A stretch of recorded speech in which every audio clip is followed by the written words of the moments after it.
Good morning and welcome to the FORESIGHT Group Holdings Limited Results Investor Presentation. Throughout the recorded presentation, investors will be in listen-only mode.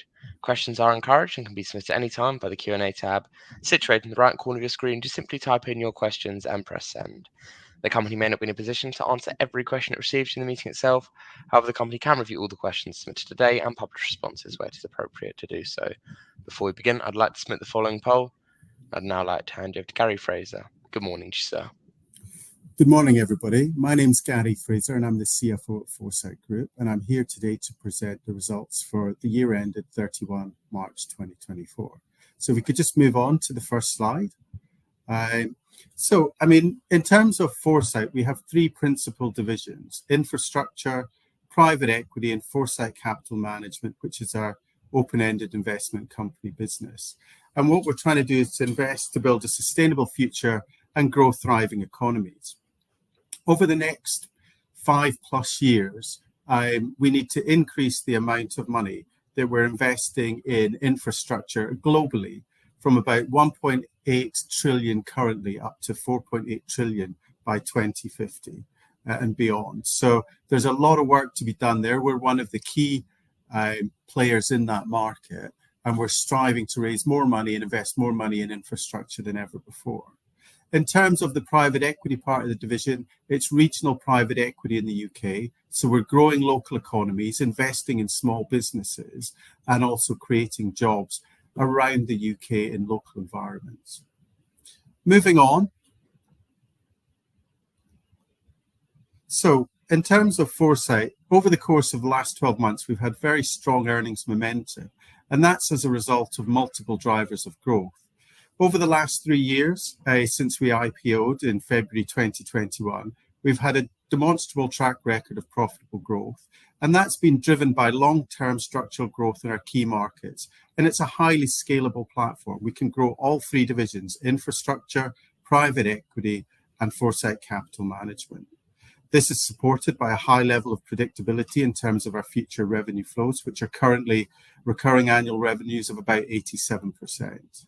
And it's very much built on the foundations of a diversified and resilient business model, which has stood the test of time. FORESIGHT has been going 40 years this year, originally founded in 1984 by our still executive chairman, Bernard Fairman. Myself, I've been here 20 years. So we've been around a long time. We've developed the business model over that period of time, and it's proven to be very successful. And this is all underpinned by a culture of sustainability. In addition to publishing our annual report and accounts yesterday, we also published our sustainability report. And for anyone that has that little bit of extra time, I'd certainly recommend looking at our sustainability report and some of the areas we're really pushing hard in developing the business in terms of making it a really good sustainable partner for all the key stakeholders in the business and in our companies in which we invest. Moving on. So, in terms of the track record of profitable growth that I talked about a little bit earlier. So when we first listed in February 2021, just a month later, we produced our first set of annual report and accounts as a listed company with profitability, which is core EBITDA pre-SBP of about 23.9 million. Over the last 3 years, we've managed to grow that significantly. Last year, hitting just over 50 million for the first time. And this year increasing by 18% to 59.3 million. So we've continued to make real progress in terms of driving the profitability of the business. All of that delivers just over 35% CAGR over the 3 years. And the vast majority of that is driven by organic activity, 70% or thereabouts. In terms of margin expansion, over the period, we've gone from 34.6 up to 42, which is an expansion of about 7.4 percentage points. But in the last 6 months of FY24 just ended, we actually achieved 43.1%, which hits our medium-term target of 43 set out at the IPO. So how does that look in terms of AUM, FUM? Well, over the period since February 2021, we were at 7.2 billion. During that period, we've grown to over 12 billion. And at the end of the first quarter, which we've also announced as part of the annual report results presentation, we've gone from 12.1 at March up to 12.6 billion at the end of June. So we've made real progress during the last 3 months alone. So lot of work still to be done, but fundraising during the last period has been exceptional. Why has that been? So we've had a first fund close on Foresight Energy Infrastructure Partners 2 at 300 million. That was announced earlier in June, so some really good progress there. And we've also had a really good start to Q1 in terms of retail fundraising activity. So how does that sit for the rest of the year? Well, 500 million in the first quarter. You know, the run rate is obviously very attractive in terms of what that can achieve for us during the period. And that's one of the reasons that we've changed our guidance, which I'll come on to a little bit later.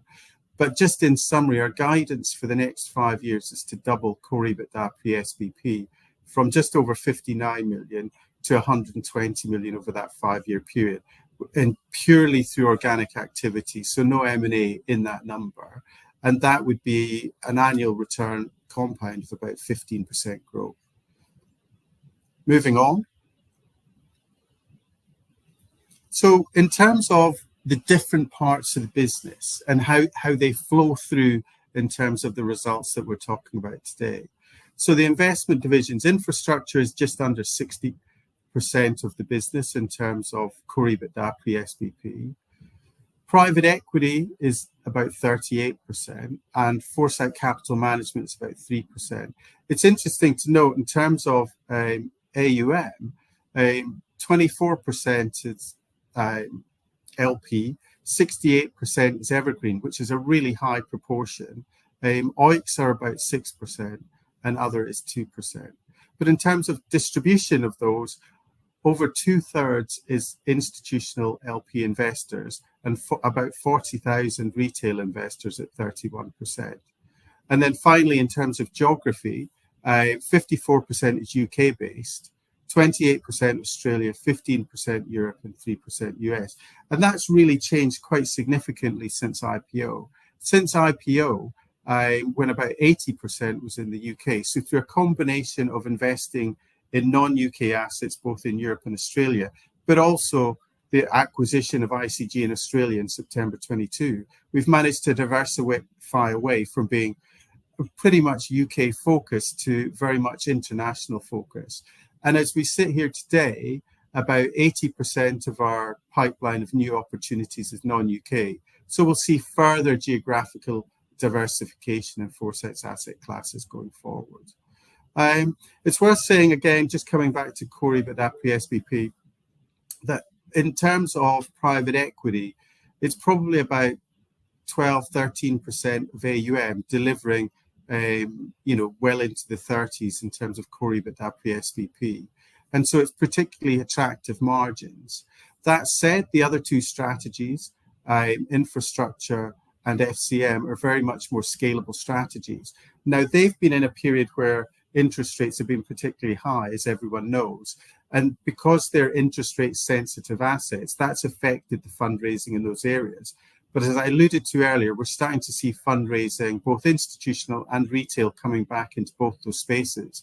And I'd expect them to be significant contributors into our fundraising targets during the course of both FY25 and beyond. So I think what we'll see over the next 6 months plus is all three divisions really firing on all cylinders in terms of fundraising. And that then flows through to further deployment. In terms of financial results, so the AUM bridge, so at the end of March 2023, we're at 12.2 billion. And then, we had inflows and outflows during the period, almost netting off, but slightly dropping us down to 12.1. On a constant currency basis, if you look at the acquisition we made in Australia, it would be slightly up. But either way, we're roughly the same as we were at the start of the year. However, I think the important part is, the outlook for FY25 in terms of FUM, AUM. And as I said a little bit earlier, that's increased by 500 million to 12.6 billion at the end of June. So we're making really good progress. I think the other thing in terms of the AUM bridge, although we were flat during the period, that belies the underlying quality of earnings driven by that flat, if that makes sense, because what we did lose was some lower margin oil business, but we gained that in higher margin products as well. So although it was offset in terms of the AUM bridge, it was very much accretive in terms of both revenue and profits for Foresight as a group. So segueing into revenue, during the period, we increased revenue by about 19% from 119.2 million to 141.3 million. Most of that was organic, so 12.5 million of that was organic growth, and 9.6 million related to the acquisition activity, which was principally in FY23, Australia, and also an acquisition of the Downing Ventures portfolio. As I said right at the very start, 87% of our revenues is recurring annual revenue and remains well within our guided range of 85 to 90%. Slight increase in non-GBP denominated revenues, which links back to the geographical diversification of our AUM mentioned previously. So up to 21% from 16, and we'll see gradual increments in that as we do more non-UK investments going forward. So in terms of costs have gone up by about 12% during the year on a rebased FY23, and that was rebased because of the acquisition activity during that year. This 12% increase excludes a 2.9 million non-cash adjustment for impairment of intangible assets, which is a non-cash item. The rise in staff costs reflects a number of one-offs associated with the delivery of cost-saving initiatives, but it also reflects an extremely high inflation environment during the last 12 months plus. We've started to see that come down, and it's hit 2% recently. So I don't expect to see the same level of cost inflation in the current year as we've seen in the prior year. So I think that will be to a benefit of margins in the medium term. Next slide. So profitability, touched upon this a little bit earlier as well in the early summary, but we've gone from 50.2 million at the end of FY23 up to 59.3 million at the end of FY24. And consensus estimates for next year between 64 and 68 million. And I'm confident that we'll be within consensus. Very much successful fundraising into higher margin products and longer tenure vehicles during the period. And the annualization of FY23 M&A activity added an extra 5 million as well. As I mentioned earlier, effective cost management during the period, albeit inflation did have an impact. We delivered 42% core EBITDA margin pre-SBP in FY24, which was slightly down from the 42.1 a year earlier. But in saying that, the breakdown between the first half and the second half of the year showed a real improvement because of cost reducing measures that we took. And we achieved the 43.1 in the second half of the year. So I think that augurs well for FY25 and beyond in terms of margin improvement. Cash generation is always a key for me as an accountant, and as a CFO. And you can see a large alignment between our cash generation and our profitability measure in terms of core EBITDA pre-SBP. So cash generation was around about 50 million. In addition, adding back debtors that were still outstanding, we paid post-period end, we get ourselves up to, for all intents and purposes, the 59.3 when you add back the cost-saving initiatives as well, one-off payments with regards to restructuring areas of the business. So really strong cash generation in the period, and that's given us a high degree of confidence in terms of both increasing our buyback commitment from 5 million to 10 million, but also in terms of, maintaining our 60% dividend payout ratio. And the dividends actually increased from 20.1p last year up to 22.2p in the current year, which is an increase of about 10%. So, and all of that's made possible because of the solid cash generation of the business. So moving on. So in terms of guidance, just looking backwards before we look forwards in terms of guidance. So since IPO, we set out our targets there in terms of AUM growth at 20 to 25%, and our compound annual growth rate was 19%.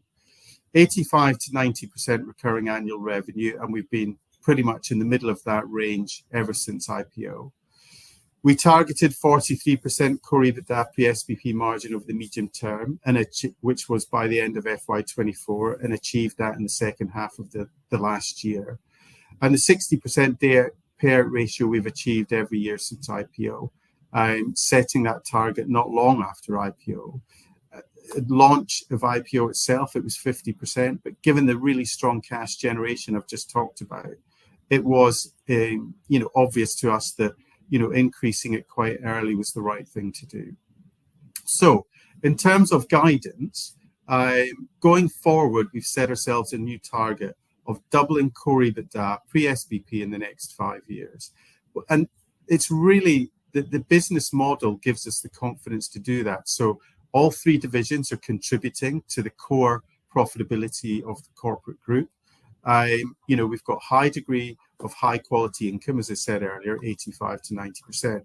So doubling from 60 million just under right now to 120 million in 5 years seems like the obvious thing to do. Clearly, it's a challenging target. It's compound annual growth of 15%. But it's something that, given what we've achieved already since IPO, that we've got a high degree of confidence in achieving over the next 5 years. And if I look at the fundraising we've had in the current 3-month period, but also extrapolating that over the next couple of years in terms of both retail and some of the new strategies we have on the institutional side, I have a high degree of confidence as I sit here today that we'll at least achieve the doubling in the next 5 years, if not overachieve. And I think that's all underpinned by strong organic growth. The institutional strategy is maturing, as we've seen from FEIP 1 hitting its full investment period, FEIP 2 having a first close less than 6 months after the closing of FEIP 1. And the retail fundraising is as solid as it's ever been because of the strategies we're offering investors and the returns and performance that our funds are delivering for people. Now, clearly, M&A remains a key part of the growth strategy, but that's not included in this new guidance. So that will really accelerate growth even further to the extent we do any M&A. Moving on. So I talked about the drivers underpinning guidance. So, just taking them in a bit more detail. Regional private equity. So what we're doing there, we're providing capital for regional SMEs in the UK and in Ireland, typically investing 2 to 20 million, but most of those are in the up to 5 million range. And because of that strategy and that, countrywide strategy, we don't really see that many competitors in the market. There's 1 or 2 others that have reached regional UK and Irish coverage, but not that many. And so that really is a USP in terms of our ability to originate deals and also invest in the best deals. It gives us a really good choice. And you can see that in the returns that we're generating, but you can also see the ability to grow these small businesses. So you're creating regional economic growth, and we're also generating a lot in terms of job creation as well. So there's a win-win for our local investors in terms of these regional strategies. We're also seeing really good exits from these portfolios at the moment. So often selling them onto strategic acquirers or, even secondaries into people that have more money, that's in terms of private equity, and want to grow them or take them into that next level, perhaps internationalize them. So there's a lot to be said in terms of, the exit strategy and the multiples that we've been creating and delivering returns for investors. So moving on. In terms of infrastructure, we're very much focused on real assets there, as you would expect. The energy transition has been a really strong part of that, and we see that as a very significant and expanding international investment opportunity. There's very strong demand for a flagship strategy. As I said a little bit earlier on, FEIP 1 closed 70% over target, and FEIP 2 is targeting 1.25 billion. It's already had a first close at 300 million euros. And I'm optimistic about a second close during the current financial year, so to March 2025. So 2 closes during that one financial year. And that will really, that's part of underpinning the guidance of doubling core EBITDA pre-SBP over the next 5 years, because we're starting to see a real momentum in terms of institutional infrastructure fundraising, which then adds to the fundraising capabilities that we've been delivering on in the private equity side of the business for the last few years as well. So, we've got extensive experience and capabilities in providing end-to-end investment solutions within infrastructure. I talked about the international geographic reach that we have and successful track record in fundraising and deployment in these areas. Opportunity to launch multiple vintages of flagship strategies. So in addition to FEEP, we're in the very early stages of pre-marketing our hydrogen strategy as well, which is targeting 750 million euros. And that's a real growth opportunity, building on our extensive existing real asset investment history in the space. And we've already made several investments into the hydrogen space. And we have a proven ability to identify, develop, and launch new products to meet investor demand. In terms of listed equities, this offers a highly scalable investment opportunity and leverages our private market experience.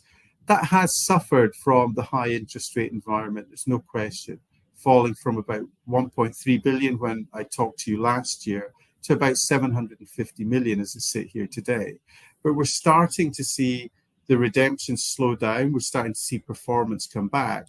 And hopefully, if we see an interest rate cut in August and maybe one more before the end of the year on top of that, then I'd like to think that we'll start to see, wealth managers reallocating into these strategies, both a combination of improving returns, but also the need to deploy money as the safety of, cash deposits. You start to see less returns on cash deposits. So I think, the macro is moving in the right direction for that particular foresight strategy.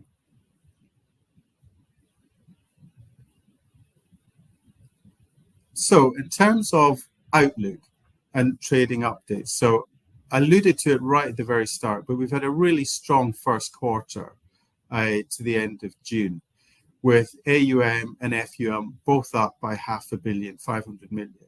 That includes the FEEP2 first close at 300 million euros. And we've also very recently completed a 300 million euro Greek solar deal. So we're making larger investments, which will then also drive operational gearing and flow through to margin improvement over the medium term. We completed 4 exits, which had an initial investment total of 17 million, returning 66 million in terms of sales proceeds. And I alluded to earlier, we extended the buyback program from 5 to 10 million. Just flipping back to that, the 4 exits already. So exits are important because several of our funds have either carried interest associated with them or performance fees when performance is, appropriate or over a certain hurdle. So with these exits and the returns being made, it's very likely that we'll see performance fees and carried interest, with a higher weighting in the first half this year compared to last year, which again underpins the FY25, assertion, if you like, that I expect us to be within the consensus range for improving over the last year. So prior year fundraising into higher margin vehicles has been very successful. Real quality in our retail distribution platform, which continues to deliver fundraising success. We've got a robust institutional infrastructure fundraising and deployment pipeline. The deployment pipeline currently is in excess of 5 billion. So we just need to go out there and raise more money, and we've got the deals ready to go. And there's a continued expansion of our very profitable institutional regional private equity strategy. And I'd hope to have good news about further regional offices and regional funds being launched, by the end of H1. So by the end of September, I'd hope to have some positive news in that regard. So I think, as I said earlier, all 3 divisions within Foresight have either, going to maintain their existing momentum or, the macro moving in the right way for us in terms of a benign interest rate environment should see improvements in all 3 areas. And it makes me very excited in terms of not only the current year, but the next few years for Foresight in terms of delivering on our new guidance. As I mentioned at the very start, strong earnings momentum and multiple drivers of growth. I'm not going to go through the slide again because I think we've covered it during the course of the presentation. But it's there, sustainable, diversified, predictable, growing markets, scalable strategies, and extremely profitable in terms of Foresight Group as a business. So with that, I'd like to thank everyone for listening to me for the last 20 minutes or so. Hopefully that gives you a flavour of the real momentum behind Foresight and its current strategies, the profitability that we're going to deliver for our investors, and also what we're doing in terms of sustainability, delivering on regional growth, but also international infrastructure projects that make a real difference in terms of, the sustainability agenda, the decarbonisation agenda, and the energy transition, in which we're all heavily involved. So with that, I'd like to open it up to Q&A, and thank you. Perfect. Gary, thank you very much for your presentation. Ladies and gentlemen, please do continue to submit your questions just by using the Q&A tab, which is situated on the top right-hand corner of your screen.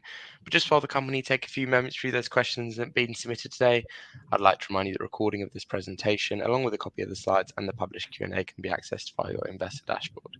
As you can see, we have received questions throughout today's presentation. And Liz, at this point, if I could just hand over to you to chair the Q&A, that'd be great. And then I'll pick up from you at the end. Thanks, Alessandra, and thanks, Gary, for taking us through those slides. So I think I'm just trying to group the questions together a little bit. I think we'll start with the one on infrastructure. And we have had a question about which area within infrastructure are you most positive about at the moment, and which of your geographical locations is looking most positive going forward? So, I mean, in terms of infrastructure and the ones I'm most positive about, I think the energy transition and wider decarbonisation agenda is very exciting for us. So, and FEEP2 is one of the large investors in that area. So that goes beyond, traditional renewables like wind and solar, which are still important. But we're also looking at, grid solutions, both in terms of flexibility and connectivity. So in terms of flexibility, we're looking at long and short duration storage. So, that can be things like pumped hydro, but also the creation of green hydrogen, which is a good long-term store of energy. But and that all helps with in terms of flexibility, which you need to have if you have, a lot of renewables on the grid. But I think equally important is connectivity, and therefore that is a wider grid piece. So, the ability to be able to, translate, wind generation in the Nordics down to nighttime requirements in southern Europe, and solar during the day up to the Nordics, etc. So it'd be if we can work on the grid on an international basis, so it's cross-border, it would give us a really far more efficient grid network across Europe and beyond, so that we can really maximize the potential of expanding the grid network, but also renewables across jurisdictions, not just within our own jurisdiction. So I think a combination of traditional renewables, hydrogen, throwing hydrogen into that mix, long and short duration storage, but also the connectivity of the grid, I think will all be big investment themes in the next few years. Thank you, Gary. We then have a couple of questions related to M&A.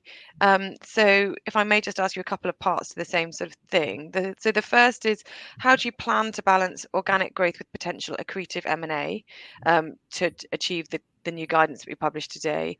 And alongside that, in terms of M&A, are there any particular capabilities or asset classes which you would be open to bringing to the group? So in terms of, the new guidance is all predicated on organic growth.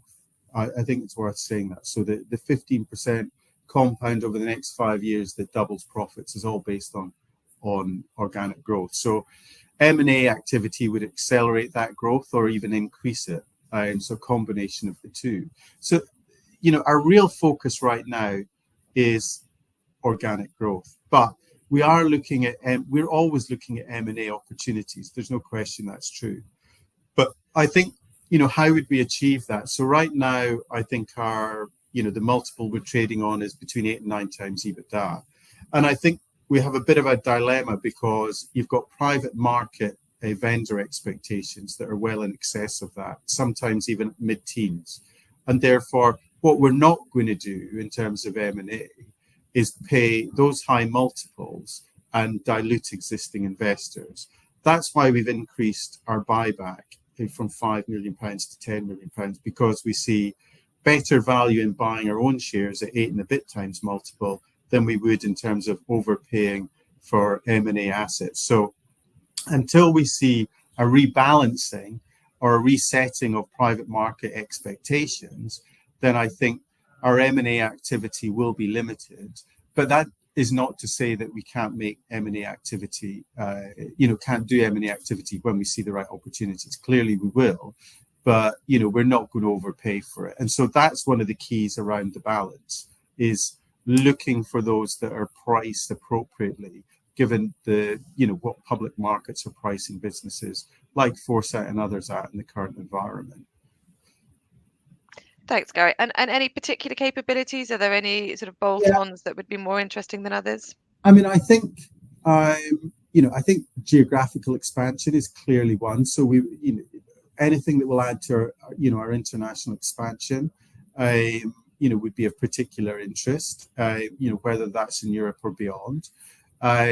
We've got a great regional and Irish private equity network, but I would consider, as a business, we would consider, looking at M&A acquisitions in the private equity space, where we could take our template in the UK and roll out that template internationally as well, probably closer to home. So in Europe to start with, and then maybe beyond after that in certain jurisdictions. So I think that would also be something that we'd certainly consider and look at and have been looking at in the past. So there's a number of areas that I think would be strategically accretive to the business in terms of M&A. And those are areas that we're constantly considering opportunities. Thanks, Gary. And then one on the dividend. So the dividend per share increased by 10% to 22.2. Just wondering what factors influence that decision and how sustainable is that growth in dividend payouts? So, I mean, the dividend increased by 10%, but profits increased by 18%. And as long as profits are increasing, I think the general dividend payout ratio percentage is 60%. So, we will increase the dividend in line with the profitability. So the payout will remain 60%. And providing we're continuing to drive profits upwards and onwards, then, the dividend will increase as a result of the increase in profitability. So I think it's sustainable. We're looking in terms of how fundraising and deployment are flowing through to increases in profitability over the next 5 years. So I think that 60% payout ratio will continue to, help pay out more as the business grows during that period. So I think it's very sustainable on the basis of the forecast that we currently have and the momentum that we have behind the business. Thank you. We've now got a couple that are a bit more specific to the business. So one here about using leverage for future investments. So will you be using less leverage for future investments given structurally higher interest rates? And does that mean you're likely to achieve lower returns for investors? It's a good question. I mean, for existing investments, most of them have locked in their leverage, over a number of years, and when rates were much lower.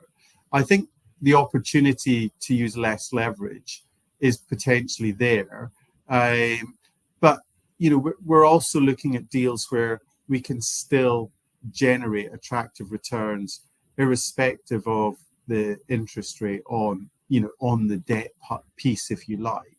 But a good example would be the solar deal in Greece that I referred to earlier.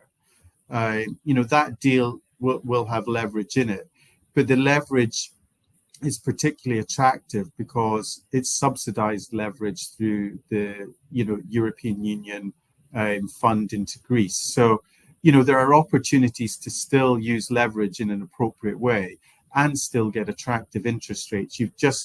Having that international coverage enables us to, A, hopefully search out the best deals, but B, look at leverage that's particularly attractive in terms of the interest rate that we have to pay, while still delivering attractive returns for investors. I think as well, I would just say that, over the years, we've started to work more with the defense of origination, and that helps in terms of delivering higher returns for investors despite the higher interest rate on leverage.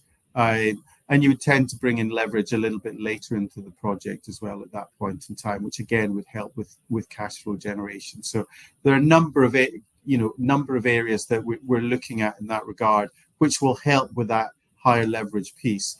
And I'm also optimistic that,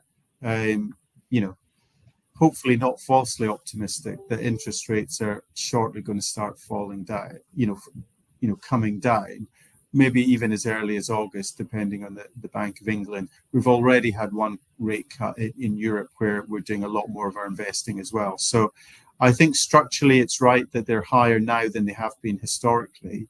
But I don't think they're at levels that will make returns unattractive in the types of investments we're making for the reasons I've just given. That's good to hear. So the final one for the moment, unless we get another couple in through in the next few minutes, is on private equity. So noting the 4 exits that we've delivered in Q1 and the significant return on investment that those have generated, are there lessons that have been learned from those exits, and how would they influence future investment strategies in that space? Yeah, I mean,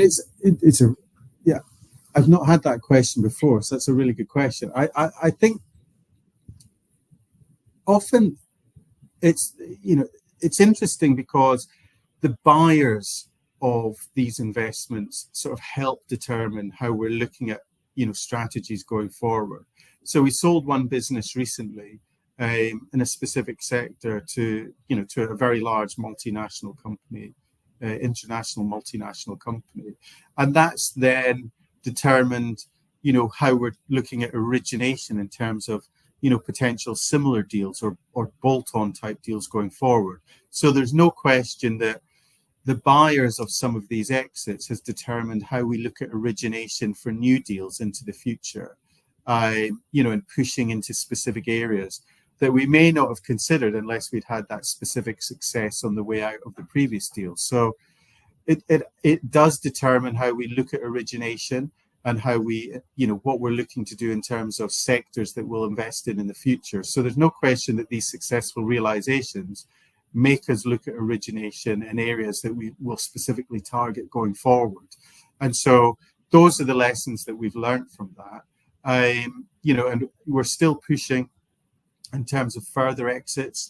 Hopefully we'll continue that beat rate in the next few months. And as I say, that could push private performance fees and they carried interest from the private equity division into the first half of the year in terms of our results reporting. So I think the other thing I would say is that it's a combination of strategic buyers and private equity buyers.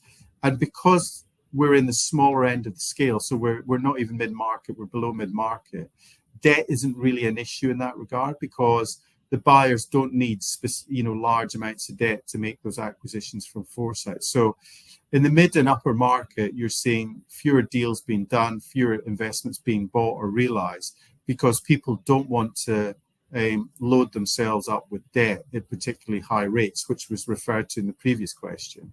Because our investments tend to be smaller, even if we're selling them at 5 to 10x, the buyers don't need to do a lot in terms of debt to make those acquisitions. So we're not seeing a particular slowdown in terms of realizations on our private equity side, which again gives us real confidence in terms of both the current momentum that we have, but also maintaining that for the rest of the year. So hopefully that was quite a long answer, but hopefully quite a holistic answer in terms of both the answer to the question, but also what we're looking at more generally within private equity and the realization piece. No, that's helpful, Gary. Thank you. We have had one further question, so I will just ask that one if you're okay to do so. And this is on the buyback. So noting that we've increased the share buyback, which was announced yesterday, doesn't the very low valuation of the business argue for an even more aggressive approach in this space? I mean, it could do is the answer. So, but we're limited to how much we can do in terms of buybacks. I think it's 20 to 25% of the average daily volume. So we have to be cognizant of the market abuse rules when we're setting future targets for buybacks. And therefore, because the relative liquidity in Foresight stock is low, setting it too high wouldn't be appropriate because we wouldn't be able to utilize, a much higher number at the current time. So I think it's a good question. I think we will buy back as much as we can at the current rates, because I think we're trading on a multiple that doesn't reflect where we're going as a business and where we've come from in the last 3 years as a listed business. So, but it is something that getting the balance right of capital allocation between share buybacks and dividend policy, but also M&A when it comes along, is something that the board takes a lot of time to determine. And so, if and when, the sort of parameters allow us, a more aggressive approach to buybacks, it is something we'll consider. But again, within the MAR guidelines that we have to abide by. Thank you, Gary. So that's it for the questions online now. Perfect. Thank you very much for answering those questions from investors. Of course, we will publish the responses on the Investor Meet Company platform. But just before redirecting investors, provide you with their feedback, which is particularly important to you all at the company. Gary, could I just ask you for a few closing comments? Yeah, first of all, I'd like to thank everyone for listening to me today, going through the presentation. Hopefully, I've given you a flavour about, the success we've had over the last 3 years since IPO, but also a flavour of the momentum the business has, and hopefully the excitement that we have as a business in terms of the growth that we see ahead of us, both in terms of profitability, but also in terms of, our sustainability mandate as a business, and how we can deliver that, in terms of investment, both in private equity, but also in infrastructure and in our Foresight capital management part of the business. So I think there's a lot going on at Foresight, the momentum, and I think the direction of travel is positive. So thank you for listening, and I hope to see you all at an event soon. Perfect. Gary, Liz, Stephen, thank you very much for updating investors today. Could I please ask investors not to close this session, as you'll now be automatically redirected to provide your feedback in order the management team can better understand your views and expectations. This will only take a few moments to complete, but I'm sure will be greatly valued by the company. On behalf of the management team of Foresight Group Holdings Limited, we'd like to thank you for attending today's presentation, and good morning to you all.